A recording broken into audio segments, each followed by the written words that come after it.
Let's all get up and dance to a song that was a hit before your mother was born. Limits at infinity. Let's do it. Okay, so I'm going to do this one twice, actually.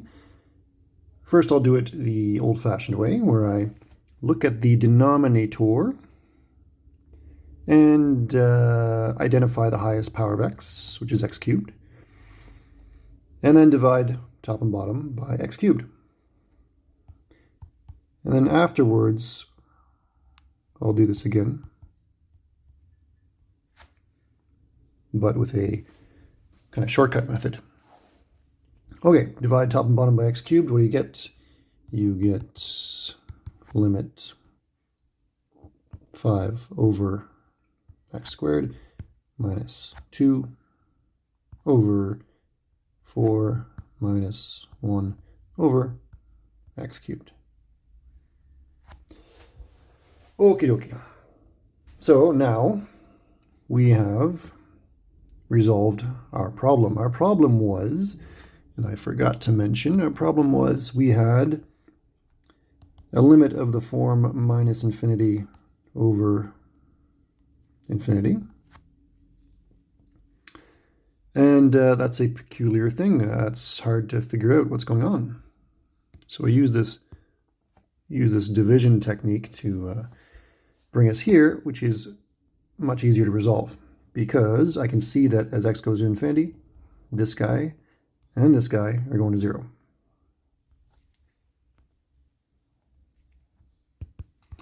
So now we can do our limits. We get 0 minus 2 over 4 minus 0, which is minus half.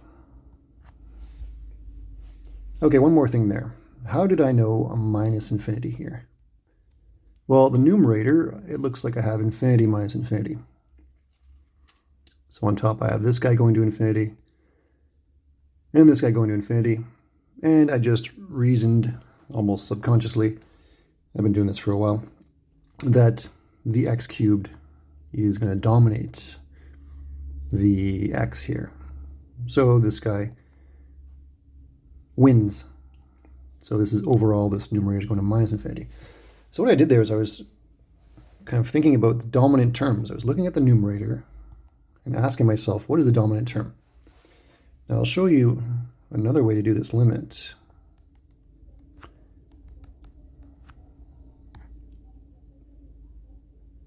Where I drop non-dominant terms.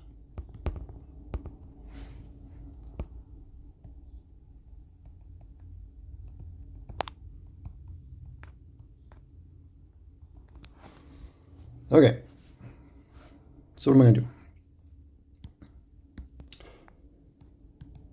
I'm going to just copy out the limit to begin with. And then I will ask myself, what is the dominant term upstairs? When x is like a trillion, this 2x cubed is humongous compared to 5x. So in fact, under the limit, I can just delete that 5x. Okay, so what I did, I just took this guy and I deleted the 5x because it is puny, it is tiny compared to the 2x cubed. And on the bottom, okay, I got 1 here, and then I got 4x cubed. Imagine where x is a trillion. 4 times a trillion to the power of 3. Wow, that's humongous compared to 1. So we just drop the 1. And then we're in a situation where we can just simplify, right?